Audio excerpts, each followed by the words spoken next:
Primero, pues muchas gracias por asistir a esta clase, pues que se enmarca en algo relativamente innovador en la Universidad del Rosario, que es esta solicitud que nos han hecho los directivos, a mi modo de ver coherente, que se enfoca en que personas que tengamos ya unas carreras bastante avanzadas se acerquen a los primeros semestres o digamos al inicio de la carrera de las personas que van a estudiar medicina. Esto es importante, creo, porque de manera diferencial sobre el hecho de que a ustedes les interese o no en particular el tema que vamos a tratar hoy, o digamos las vías que pudieran revisarse, es importante que ustedes de pronto se den cuenta, algunos de ustedes, si les gusta o no, por ejemplo, la investigación, si les parece interesante la parte molecular de la medicina. Hoy es absolutamente fundamental para los médicos y todos los días estamos en contacto con eso. Es que los médicos de hoy, como los de ayer, difícilmente tienen conocimientos en medicina molecular, y hoy realmente tanto el diagnóstico, el pronóstico como el tratamiento de las enfermedades se hace a partir de la interpretación molecular de los procesos fisiológicos y patológicos en los diferentes casos.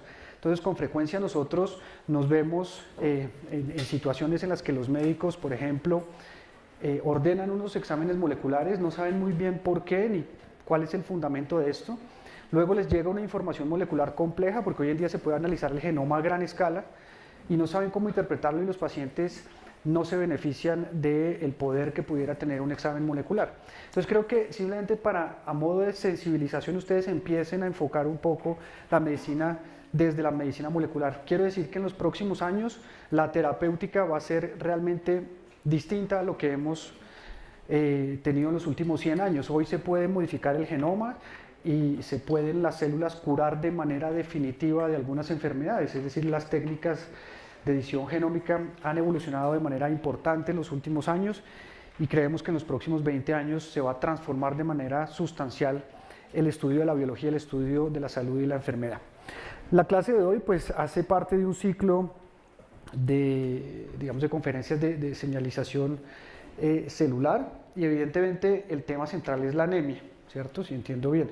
Yo no les voy a hablar de anemia porque no sé de anemia, pero sí sé de vías intracelulares, de algunas vías que me han interesado en mi carrera. Entonces va a haber un par de diapositivas que son las diapositivas importantes que tienen que ver con anemia, sobre todo sobre la parte genética del tipo de herencia que tiene la anemia hemolítica, que creo que es lo fundamental para ustedes. Pero entre tanto les voy a hablar de algunas cosas, un panorama un poco de algunos aspectos genéticos, de genética en general, de genómica, y les voy a mostrar un estudio que hicimos sobre aborto espontáneo recurrente, en donde hay unas vías también que se van a revisar. Importante es que ustedes traten de contextualizar eso en el interés que ustedes pudieran tener, y evidentemente el par de diapositivas que tienen que ver con anemia, pues les voy a decir cuáles son, y las preguntas creo que de un examen, si hay un examen y si me piden preguntas, pues irán sobre lo de anemia hemolítica y no sobre las otras cosas, para que no estén preocupados. Esta conferencia, pues el título es Genómica Funcional para la Identificación de Nuevos Genes Asociados al Aborto Espontáneo Recurrente. Para empezar, una diapositiva muy sencilla, también para las personas que se interesen a la... Dime. ¿No? Listo. Que se interesen a la investigación. Esto es un poco el plano de lo que nosotros hacemos. Nosotros tenemos 4 grandes líneas de investigación. Estamos inscritos en el Centro de Investigación en Genética y Genómica de la Universidad del Rosario, que probablemente es el centro de investigación más importante en genética y genómica del país, donde hay tecnología de punta, donde hacemos una gran cantidad de publicaciones con estudiantes de pregrado, de posgrado, y las publicaciones que tenemos son publicaciones de muy alto impacto en lo que respecta a la medicina translacional. Nos concentramos en algo que llamamos genómica funcional de patologías frecuentes, particularmente la infertilidad humana, en casos de insuficiencia ovárica primaria, aborto espontáneo recurrente y preeclampsia, que es una enfermedad de la gestación. Enfermedades cardiovasculares como los aneurismas torácicos de la aorta, idiopáticos, con la Fundación Cardioinfantil. Tenemos otra línea de investigación focalizada en farmacogenética, particularmente en la búsqueda de marcadores genéticos que pudieran predecir 2 tipos de reacciones adversas a medicamentos y una situación que es una respuesta inadecuada a los medicamentos. Ustedes saben hoy en día, por ejemplo, que cuando van a dosificar, para dosificar la warfarina, que es un anticoagulante utilizado muy frecuentemente, pues dependiendo del contexto genético del individuo, dependiendo si es portador o no de unas variantes, va a reaccionar de una forma o no, o a otra forma, a la warfarina, ¿correcto? Entonces, si es portador de un polimorfismo de una variante, pues puede que la dosis que le estemos entregando no sea la dosis adecuada y que este paciente sangre, tenga una hemorragia por una o digamos por una cantidad inadecuada del medicamento. Entonces hacemos farmacogenética con reacciones adversas a medicamentos muy severas como el síndrome de Stevens-Johnson y la necrólisis epidérmica tóxica, reacciones que comprometen la vida de los pacientes. Ustedes dan un antiepiléptico, por ejemplo, y un tiempo después el paciente empieza prácticamente a quemarse vivo. Quiero decir, hay una reacción citotóxica en toda la piel, el paciente muere. Son reacciones infrecuentes, pero las reacciones a los medicamentos son muy frecuentes. El rash cutáneo y otras cosas son muy frecuentes y probablemente algunos de ustedes han tenido estas reacciones, y esto es en parte por la composición genética de los individuos. Otra de las líneas de investigación es la medicina molecular del cáncer, en la que nosotros tratamos de identificar biomarcadores genéticos moleculares que permitieran predecir, diagnosticar de manera precoz o, digamos, a tener información sobre el pronóstico y el tratamiento de los pacientes. Hoy en día, dependiendo de la composición genética de un tumor, por ejemplo, se da una combinación de quimioterapia particular. Entonces realmente la medicina molecular está en el diagnóstico, en el pronóstico y en el tratamiento de enfermedades, ya no solamente enfermedades huérfanas, como es la otra línea de investigación. Uno dice, no, es que los genetistas ven pues malformaciones o síndromes muy raros que nunca me voy a encontrar con ellos en clínica. Pues no. Primero, eso es falso porque las enfermedades huérfanas son muy frecuentes, son 8.000 enfermedades huérfanas. Entonces ustedes se van a encontrar frente a pacientes con enfermedades huérfanas, pero hoy en día las enfermedades huérfanas se pueden tratar desde el punto de vista genético y las enfermedades frecuentes se pueden diagnosticar y tratar desde el punto de vista genético.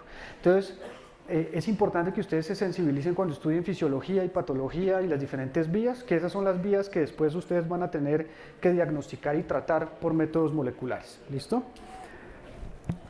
Muy bien. Entonces, voy a hablar de unos conceptos súper generales que ustedes pues conocen del bachillerato, de la primaria o de kinder. Simplemente para decirles que nosotros trabajamos sobre las moléculas, es decir, sobre todo pensar a los organismos, a los pacientes como un conglomerado de sistemas que están a su vez formados por unos tejidos, por unas células, y estas células por unas moléculas, unos átomos y unas proteínas. Evidentemente las proteínas, es decir, lo que nosotros vemos de las personas son proteínas, la piel son proteínas, el color de los ojos son proteínas, etc. Eso es lo que llamamos el fenotipo. El fenotipo de la persona evidentemente es su talla, el color de la piel, pero evidentemente las proteínas conforman el fenotipo molecular, que son el resultado de la decodificación de una información genética que está dentro de las células. Las células tienen dos grandes compartimientos, las células eucariotas, un núcleo pequeño y un citoplasma mucho más grande donde hay una serie de organelos que tienen diferentes funciones. Evidentemente una de esas funciones es hacer las proteínas, el fenotipo molecular a partir del ribosoma, y para eso se necesitan diferentes subespecializaciones de organelos, mitocondrias, retículo endoplasmático rugoso, liso, etcétera, que hacen que estas células sean unas fábricas de proteínas y que finalmente hagan que funcionen los tejidos, que funcionen los organismos, pero también cuando están desreguladas, cuando también están enfermas las células, cuando también hay problemas en la interpretación o la decodificación de la información genética que conduce a esas proteínas, pues haya enfermedad. La información genética está contenida en el núcleo. En el núcleo hay unos cromosomas, 23 pares de cromosomas en los humanos, que vienen 23 de mamá, 23 de papá, en lo que llamamos las formas alélicas maternas o formas alélicas paternas. Y aquí lo que hay es información. Es una información codificada en una molécula universal, que es el ADN, que tiene una estructura que ustedes conocen, les voy a mostrar rápidamente, pero allí es donde está, digamos, el secreto de la vida. Quiero decir, allí hay unas instrucciones en el genoma de todos nosotros para que nosotros seamos humanos y no gatos, y esta información se decodifica en unas moléculas transitorias, el ARN mensajero, y luego en proteínas. Sin embargo, esto está regulado de manera particular. ¿Por qué? Porque todas las células tienen el mismo ADN, pero hay unas células que son células de la piel, hay unas células que se decodifican, digamos, en ADN que se decodifica para formar proteínas de la piel y otras para proteínas del cerebro. Entonces eso está regulado de manera muy precisa en términos genéticos y epigenéticos. La molécula de ADN, pues ustedes conocen esto, está empaquetada en diferentes niveles con diferentes tipos de proteínas, en donde vemos que, digamos, la doble cadena de ADN a su vez forma cromatina, se forman diferentes estructuras y finalmente los cromosomas completos. En estos cromosomas está toda la información genética que viene de los padres y que se expresa desde la fecundación, o digamos prácticamente desde la formación de las células germinales hasta la edad adulta. La estructura la conocen bien, es una doble cadena antiparalela, en donde el esqueleto es un fósforo, hay un azúcar, desoxirribosa o ribosa, según el ácido nucleico que tengamos, ADN o ARN, y unas bases nitrogenadas que siguen una ley de complementariedad de bases, donde una adenina está siempre pegada por dos enlaces a una timina y la guanina a una citosina por 3 enlaces. Las funciones del ADN son en los organismos codificar y transmitir la información molecular necesaria para la herencia, en las células garantizar la renovación celular, la mitosis por replicación y permitir la expresión de genes y la síntesis de proteínas por transcripción y traducción en lo que llamamos el dogma central de la biología molecular. Este es el dogma central de la biología molecular, que es parte, digamos, de la explicación o, digamos, de la interpretación o lo que recibió el premio Nobel cuando se descubrió también la estructura del ADN, en donde en el núcleo tenemos el ADN, en el citoplasma el ARN, que sale en una molécula transitoria pequeña que es el ARN mensajero, y finalmente la formación de unas proteínas. Este es el dogma central de la biología molecular. Las enfermedades hay que pensarlas en este sistema. Lo que quiero decir es que hoy en día, por ejemplo, para la distrofia muscular de Duchenne, por ejemplo, una enfermedad relativamente frecuente, pues no como la hipertensión arterial, pero sí es una enfermedad, digamos, muy complicada para la gente que la padece. Pues hoy en día hay medicamentos que mimetizan el codón de ARNT y estos pacientes mejoran de manera importante cuando se les administran ácidos nucleicos, es decir, una ARN transferencia, una molécula pequeña que le pone una trampa a la traducción de las proteínas. Esto es simplemente la traducción, en donde una ARN de transferencia trae por un lado, está el codón, el anticodón, y luego un aminoácido que puede ser, digamos, los aminoácidos esenciales son 20. Cuando se forman una cadena de aminoácidos, como ven abajo, se forma una proteína. El código genético es universal, en donde hay unas señales de inicio, como ATG o AUG, metionina, y hay 3 codones de parada que dicen, mire, ribosoma, deje de leer, digamos, deje de pegar aminoácidos porque ya se terminó la proteína, y unos codones que son redundantes en un código genético que llamamos degenerado. Ahora, todos nosotros somos humanos, todos somos muy diferentes, prácticamente no hay 2 personas iguales, los gemelos idénticos que no son idénticos tampoco. Genéticamente los gemelos idénticos son clones, es decir, tienen la misma secuencia de ADN, como los ratones de laboratorio. Todos los ratones de laboratorio de una misma cepa son iguales en todas partes del mundo, son clones idénticos, pero los gemelos idénticos no son iguales, hay diferencias notables. Aquí hay gemelos idénticos, ¿alguien tiene?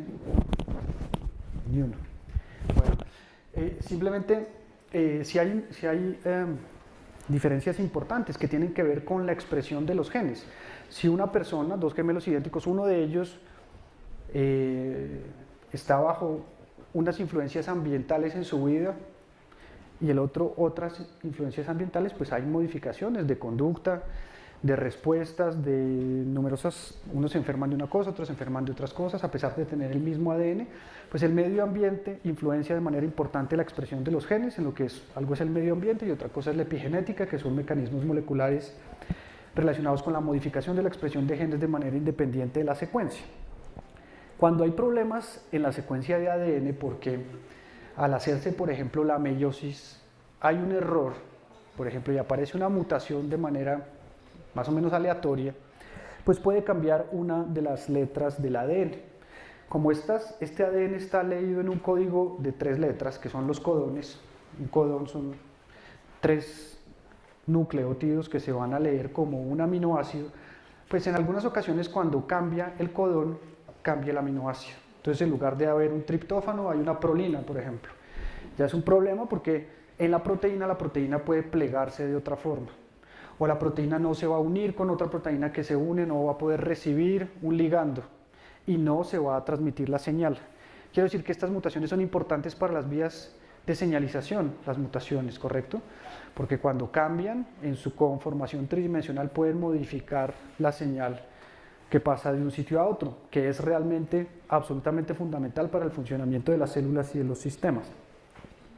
Hay otros tipos de mutaciones más drásticas que cambian el codón por un codón de parada, y esto hace que las proteínas sean más cortas, y si son más cortas, de pronto no tienen los dominios funcionales que sirven para algo en particular. Estas mutaciones son más drásticas. Entonces, con respecto a los tipos de herencia, estas son 2 diapositivas, la siguiente va a ser la diapositiva del examen para los que quieren despertar. La siguiente diapositiva seguramente les voy a hacer una pregunta en el examen si me piden sobre eso. Hay unos tipos de herencia, es decir, cuando uno habla de la conformación 2N de las células, es decir, de los 46 cromosomas, pues una parte viene de la mamá y una parte viene del papá. Ya vimos que puede haber mutaciones, y esa mutación puede ser o heredada de la mamá o heredada del papá, o también puede ser de novo, es decir, que yo no la haya heredado, sino que por primera vez apareció en mi cuerpo, ¿correcto? Hay unas enfermedades que según las leyes mendelianas se llaman dominantes y otras se llaman recesivas y que pueden ser autosómicas o que pueden ser relacionadas con los cromosomas sexuales. Estas leyes son relativamente sencillas y tienen que ver con las enfermedades dominantes o recesivas y mutaciones heterocigotas y mutaciones homocigotas. Aquí vemos un ejemplo de las enfermedades autosómicas dominantes. Vemos en azul que hay una persona que está afectada, que en este caso es el padre, y la madre no es afectada. Vemos que el afectado tiene un alelo afectado, uno de sus 2 alelos que a su vez vienen de su madre, y la madre los 2 los tiene normales. Cuando se segregan los alelos, porque cada una de estas personas va a segregar uno de los alelos en sus células sexuales, pues hay una combinatoria cuando se vuelven a reunir el ovocito y el espermatozoide. En este caso, en la enfermedad dominante, cuando un solo alelo está dañado, hay una mutación heterocigota, es suficiente para causar la enfermedad en todas las generaciones. Así, la probabilidad de tener un hijo afectado de manera independiente al sexo es del 50%. ¿Listo? Tenemos un afectado y 2 no afectados de manera independiente del sexo. Ahora, en autosómico recesivo, se necesita que los 2 alelos estén mutados. Estos son portadores sanos, los padres no tienen la enfermedad, ¿listo? Porque lo hemos definido, se ha definido así, y se necesita que el alelo enfermo de la madre y del padre se encuentren en el hijo para que haya lo que llamamos bialélico, para que la enfermedad se manifieste. Es menos frecuente, pero las enfermedades son en general mucho más drásticas. Los humanos soportan muy mal la consanguinidad y hay pocas mutaciones, por ejemplo, nuevas en un genoma que estén en estado homocigoto porque son muy deleterias. Ahora, esto para el tipo de herencia en la anemia hemolítica, simplemente no voy a entrar mucho en detalles para que ustedes también lo puedan ver en su casa, simplemente les voy a mostrar un patrón de herencia recesivo ligado al cromosoma X como el que pudiera ser tal vez en el caso que ustedes están estudiando. Aquí hay 2 posibilidades en donde el padre está afectado y la madre es no portadora. Si el padre está afectado y está en el cromosoma X, ¿no es cierto? Vemos que cuando se va a hacer la segregación, pues puede haber XX con uno afectado, aquí uno XX afectado porque el otro va a venir de la mamá y los otros vemos que no tienen ningún cromosoma en rojo. Aquí 100% de las hijas van a ser portadoras no afectadas porque afecta solamente a los hombres y 100% de los hijos aquí van a estar no afectados. Aquí están hombres y aquí están mujeres y aquí están no afectados, no tenemos ningún problema.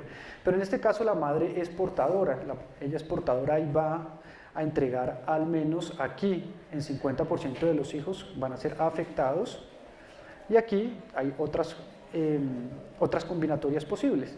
Esto simplemente es por la diferencia que hay en el cromosoma X y Y, que es diferencial entre los géneros. Importante simplemente que ustedes revisen bien cuál es la herencia en la anemia hemolítica, ¿correcto? Y sobre todo que en el caso que ustedes están estudiando, hacerse la pregunta si en el caso de la anemia hemolítica, qué datos de la historia clínica son importantes en términos de herencia genética. Importante, cuando tengan una enfermedad que ustedes crean que es transmitida, que empiezan a tener la duda, pues hay que preguntar si el padre está afectado o no, de dónde vienen los padres. ¿Por qué? Porque, por ejemplo, en casos de enfermedades recesivas, autosómicas recesivas, pues la consanguinidad facilita que se fijen las mutaciones bialélicas en los genomas. Por ejemplo, en las regiones aisladas, en Antioquia, en algunas regiones, en Boyacá, también hay zonas de consanguinidad, en el Cocuy, por ejemplo, parte baja y alta del Cocuy, hay personas, o digamos, comunidades que se han aislado y han tenido descendencia entre ellos mismos y se han fijado las mutaciones recesivas de enfermedades huérfanas muy drásticas. Segunda pregunta, en el caso estudiado, ¿el origen de la patología es genético o no? Esas son las grandes preguntas y reflejos que ustedes deben tener en la anamnesis. Con un paciente que llega con hipertensión arterial, pues le va a decir, bueno, sí, tal vez mi padre tuvo también hipertensión arterial. Muy bien, hay que anotarlo en la historia clínica, pero hay que entender que la hipertensión arterial no es una enfermedad monogénica, sino poligénica. Entonces, si ustedes van a decir, no, pues como el doctor Paul me dijo que mirara en la historia familiar, entonces le mando a hacer una secuenciación de genoma completo, porque no. ¿Listo? Hay que tener ese reflejo, pero hay que también saber qué exámenes genéticos se pueden hacer, cómo se ve esto desde el punto de vista de los exámenes diagnósticos o pronósticos que se puedan entregar a los pacientes. Ahora, les voy a mostrar rápidamente un abordaje sobre una enfermedad frecuente, qué es lo que nosotros hacemos en términos de investigación con una enfermedad aquí en particular. Tenemos muchas otras y les voy a mostrar unas cascadas de señalización para que ustedes tengan la sensibilidad de tratar de mirar qué puede ser, si ya las han visto o no y cuándo se las van a volver a encontrar. Son muy conocidas. Esto es sobre una enfermedad que se llama el aborto espontáneo recurrente. Es una enfermedad frecuente que se caracteriza por 2 o 3 pérdidas sucesivas de la gestación, en general de manera idiopática. Hay formas idiopáticas y formas no idiopáticas. Es frecuente porque más o menos 5% de las parejas presentan este fenotipo y se ha relacionado con diferentes causas como el síndrome antifosfolípidos, algunas condiciones infecciosas y morfológicas y algunas causas pocas cromosómicas en particular y la trombofilia. Sin embargo, un porcentaje alto de los casos se ha clasificado como idiopático, lo que nos ha hecho pensar en otras causas genéticas que pudieran descubrirse.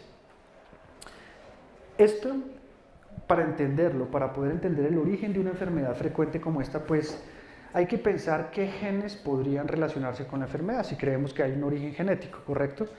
Para poder saber qué genes pueden estar implicados, si estoy pensando en el aborto espontáneo, en el endometrio, en el útero, pues no voy seguramente a tener como gen candidato un neurotransmisor. Pues de pronto voy a pensar primero en los genes que generan proteínas en el endometrio. Tal vez en hormonas, la progesterona, los estrógenos, qué sé yo, los receptores de progesterona, etc. Entonces hay unos genes que son candidatos. Sin embargo, en todas estas vías que tienen que ver con la reproducción, hay muchos genes relacionados con un proceso muy complejo, que es el desarrollo embrionario, la implantación y finalmente todo lo que tiene que ver luego, todo lo que va a llevar, digamos, al nacimiento.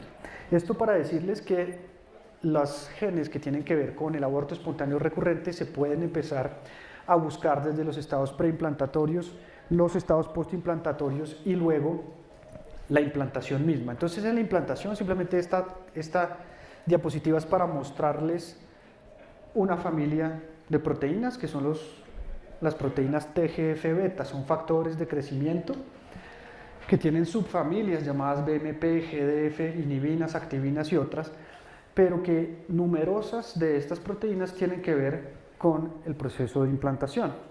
Aquí vemos que ya cuando la implantación empieza a desarrollarse un poco más, pues tenemos una regulación muy fina en términos de la cantidad de proteínas que hay. Aquí hay algunas de ellas, TGF-betas, activinas, BMPs, MIC, BMP4 y otras. Estos son todos candidatos para el aborto espontáneo recurrente.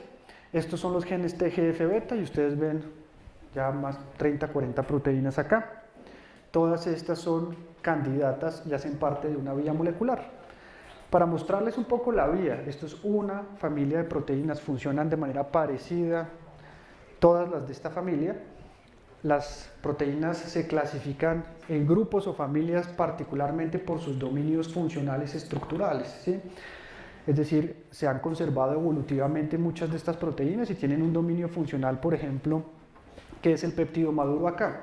Los TGF-beta están compuestos, como lo ven ahí, por un péptido de señalización que lo localiza en el lugar donde debe estar o donde tiene que estar, digamos, la proteína madura. Hay un prodominio y hay un péptido maduro y estas proteínas tienen unas modificaciones posttraduccionales. Se les quita el péptido de señalización, se dimerizan y luego se secretan los péptidos en dímeros, homodímeros o heterodímeros. Y aquí les pongo el ejemplo de dos proteínas importantes en la fisiología del ovario, que son las proteínas BMP15 y GDF9, en las cuales hemos trabajado durante mucho tiempo.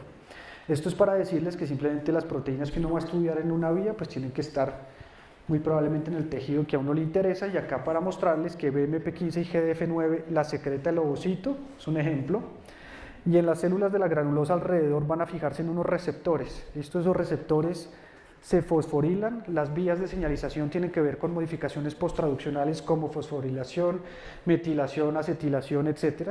El mundo de la proteína, la proteómica, es más complejo que la genómica realmente.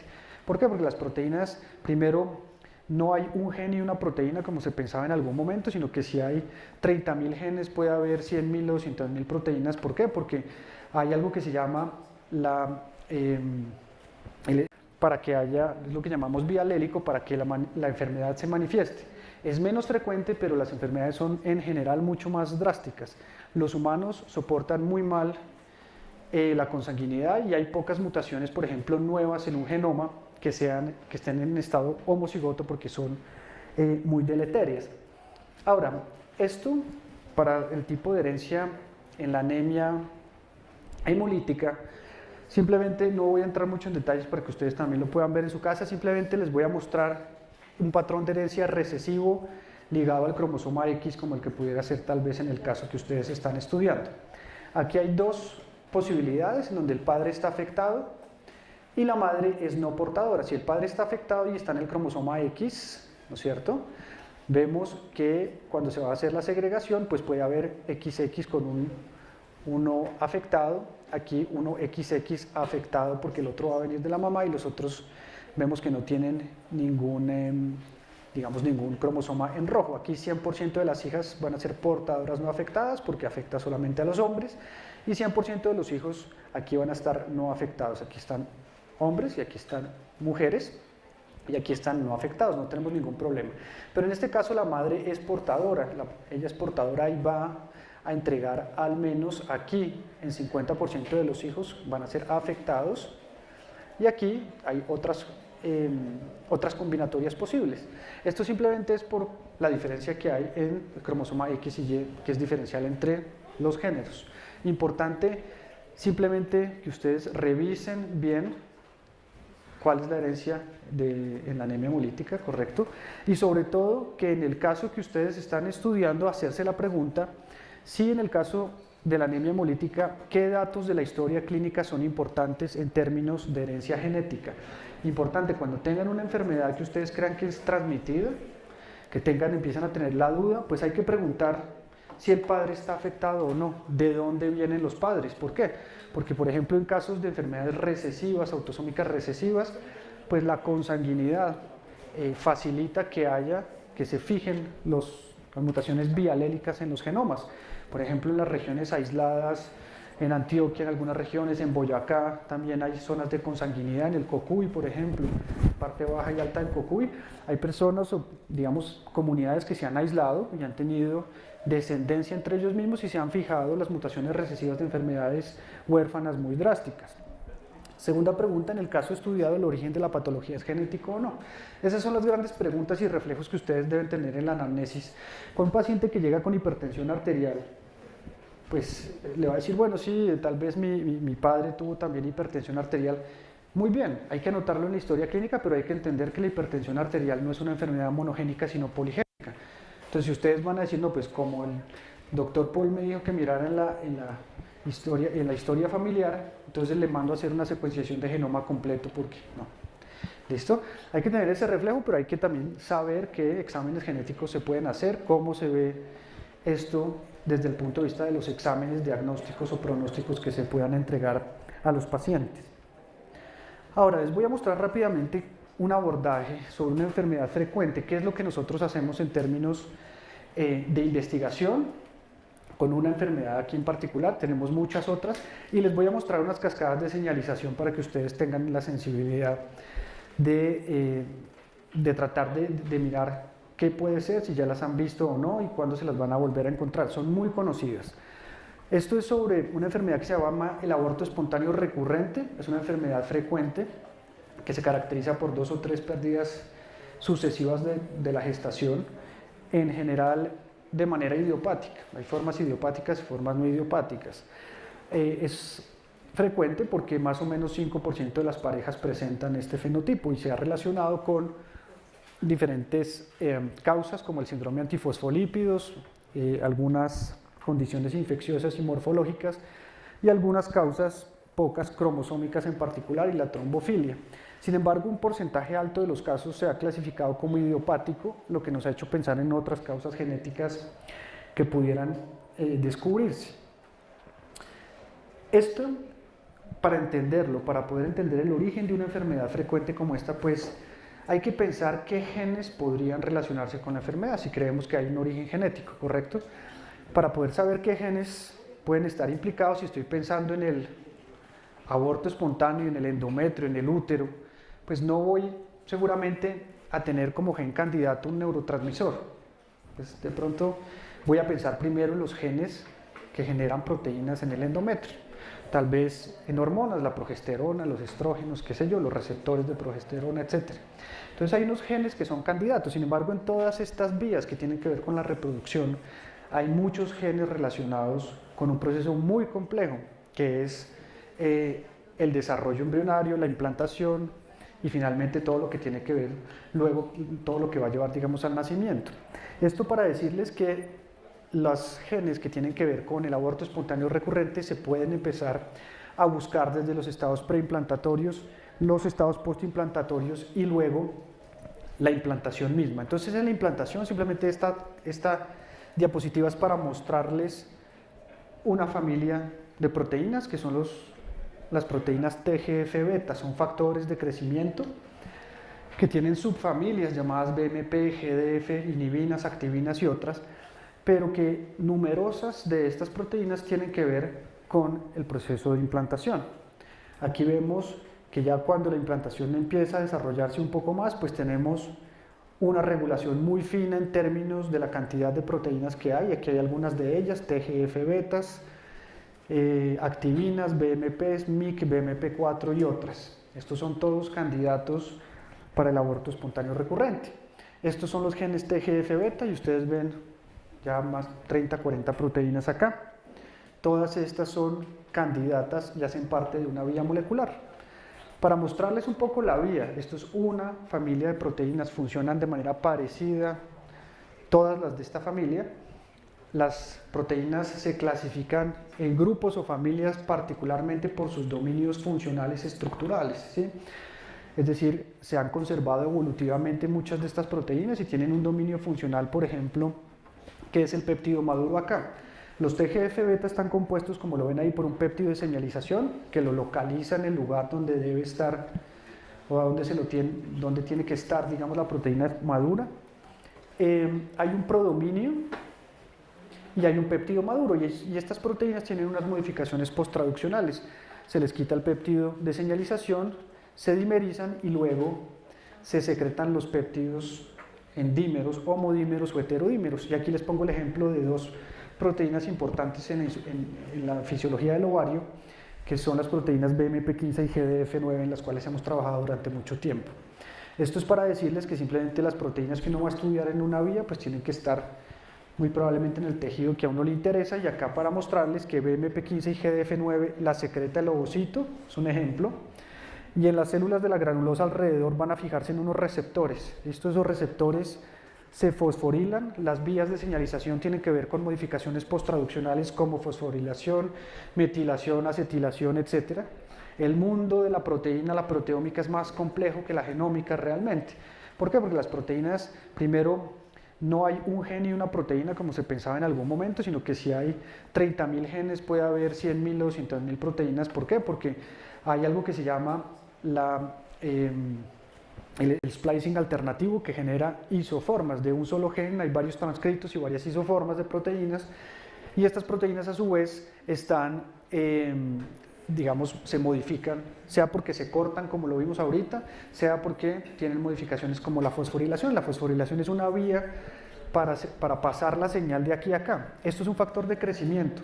Es necesario que el ovocito, los óvulos, mejor dicho, antes de ser ovulados, el ovocito le diga a las células que están alrededor para que puedan crecer y que el folículo se vuelva folículo secundario, terciario, etc. Y luego se libere el ovocito, pues el ovocito mismo se regula a sí mismo en ese sentido, es decir, su hábitat lo está regulando. ¿Por qué? Porque está secretando BMP15 y GDF9 para que estas células crezcan y vayan creciendo, ¿correcto? O sea, vayan expandiéndose, pero por unas vías intracelulares que sí son, por ejemplo, las vías de SMAD y COSMAD y otras, en donde la fosforilación es muy importante. Otra de las vías que hemos estudiado, en este caso la implantación, son las vías de PPAR gamma y receptores de PPAR gamma, más prostaglandinas S1, S2, etc., en donde vemos que hay una relación muy cercana entre las proteínas y sus modificaciones dentro de las células para hacer pasar las señales. Aquí esta es la vía clásica que conocen del complemento, en donde también pues vemos cómo factores como C3 y C4 tienen que sufrir un clivaje, una ruptura, una modificación para que un proceso tan importante como la coagulación funcione. En el aborto espontáneo recurrente la coagulación es importante porque modificaciones o disfunciones y mutaciones en factores C3 y C4 se han relacionado con problemas de implantación. Otras vías moleculares, entonces pues ya pueden ver que aquí hay múltiples genes candidato que se puedan de pronto secuenciar para tratar de saber cuál es el origen o cuál combinatoria de variantes en una mujer con aborto espontáneo recurrente podrían relacionarse con el fenotipo. Entonces, frente a esta problemática en donde hay cientos de genes candidatos, pues clásicamente una de las aproximaciones que se utilizó fue la que técnicamente estuvo a disposición durante muchos años, prácticamente desde el 86, 88 más o menos, desde que hubo de manera más masiva la posibilidad de amplificar regiones del ADN por PCR. Clásicamente la secuenciación del genoma se hizo por secuenciación que llamamos de Sanger, secuenciación directa, en la que se amplifican pequeñas regiones del genoma y al marcar los nucleótidos, sea por radioactividad, sea por fluorescencia, se encuentran mutaciones que pueden ser heterocigotas, como en este caso. Ustedes ven aquí dos cromatogramas, dos tipos de curvas, en las que hay una letra o un color que corresponde a la posición en el ADN de cada nucleótido.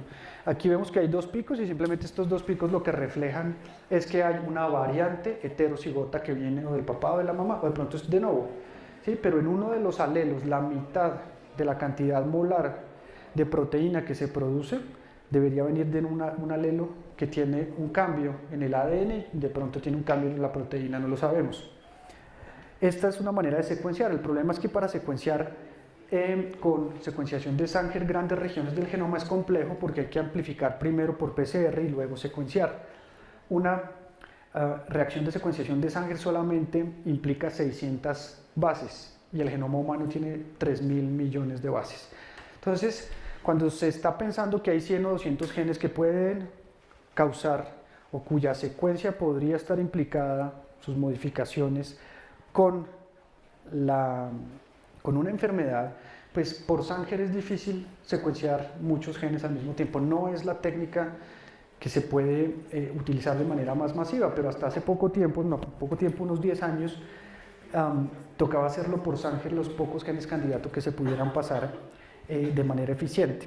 Hoy en día, y esto es importante porque todos los días se van a ver enfrentados a esto, Ahora es la secuenciación de siguiente generación, la gente lo llama paneles de genes cuando son un grupo de genes candidatos o que pueden ser diagnósticos o pronósticos de una enfermedad, y lo que se hace hoy en día es que se fragmenta el genoma, esos pedazos se pegan en un chip por microtecnología, se amplifican con una técnica de PCR también, y finalmente se resecuencian para que en una sola reacción se puedan ver grandes regiones del genoma que van desde cientos de genes pasando por todo el exoma, que son 30 millones de bases o 30.000 genes, hasta el genoma completo, donde son 3.000 millones de bases. Simplemente aquí vemos que se fragmenta el ADN y se amplifican en unos chips algunas regiones en lo que llamamos unos clústeres de amplificación. Luego hay una lectura de esos fragmentos que ustedes ven en morado según una profundidad de exploración y eso nos permite ver una gran cantidad de genes al mismo tiempo. Nosotros lo que hicimos fue justamente abordar algunas enfermedades complejas de la reproducción humana, como enfermedades cardiovasculares, como cáncer, etc., a partir de secuenciación de siguiente generación. Lo que hicimos fue tomar unas pacientes, en este caso 50 pacientes, y hacer secuenciación de exoma completo. El exoma son todas las regiones codificantes del genoma humano, 30 millones de bases para unos 27.000 genes más o menos. Ahí lo que hicimos fue que cuando obtuvimos los resultados, pues hicimos una serie de filtros bioinformáticos. Nosotros obtuvimos varios millones de variantes en el genoma, es decir, en esas mujeres cuando lo comparamos con las bases de datos públicas del genoma humano, encontramos primero varios millones de cambios de nucleótidos, pero no todos nos interesaban. Nos concentramos solamente en los que podían cambiar la proteína, la secuencia de la proteína, y que fueran variantes infrecuentes, porque estábamos en un modelo de estudio de las enfermedades frecuentes, pero a partir del aporte que pudieran tener variantes raras y que en términos funcionales son, digamos, unos aportes, digamos, de mediano nivel funcional. Ahí encontramos finalmente, después de filtrar algunas variantes que simplemente nos demostraron por primera vez que el aborto espontáneo recurrente idiopático en casos no familiares aislados, pues puede estar causado por múltiples mutaciones y que, como lo encontramos acá, en varios de los pacientes hay varias mutaciones en varios genes candidatos. Es decir, logramos sugerir que el aborto espontáneo recurrente es una enfermedad poligénica. Lo que hicimos más adelante, estas son las mutaciones, varias de ellas nos interesaron por varias razones, porque algunas de ellas tienen un cristal en lo que es la proteína. Las proteínas tienen la característica de poder cristalizarse, no todas se cristalizan, pero pueden formar cristales cuando están en unas ciertas condiciones físicas. Cuando se pasa un rayo a través de ellas, pues se hace una difracción y se pueden calcular los ángulos que hay entre los átomos, es decir, tener una estructura atómica de ese cristal. Eso es importante porque si yo comparo, por ejemplo, una proteína que no tiene mutación con una que tiene mutación y encuentro que los átomos que la componen, que esa molécula tiene una modificación estructural, pues podría esto sugerir que genera una disfunción, ¿no es cierto?, en un sistema o en una interacción con otra proteína, etcétera, y puede estar originando un problema, en este caso en el endometrio, y de pronto contribuir con la enfermedad. Y lo que hicimos justamente fue eso, sobre algunas proteínas que estaban ya cristalizadas, lo que hicimos fue simplemente hacer un modelo de fragmentación molecular orbital. La técnica, para explicar, es un poco compleja, pero simplemente es para decirles que lo que hicimos fue comparar las diferentes deltas de energías que existían alrededor de la mutación que nosotros teníamos. Y aquí vemos la modelización por FMO de la región en la que estaba la mutación. Esta es la proteína sin la mutación y aquí la vemos con la mutación. Vemos que hay unos cambios de energía entre un sistema y otro sistema y que vemos que las interacciones entre los diferentes átomos alrededor localmente hay unos cambios. Evidentemente esto puede relacionarse con un problema fisiológico y probablemente contribuir con la enfermedad.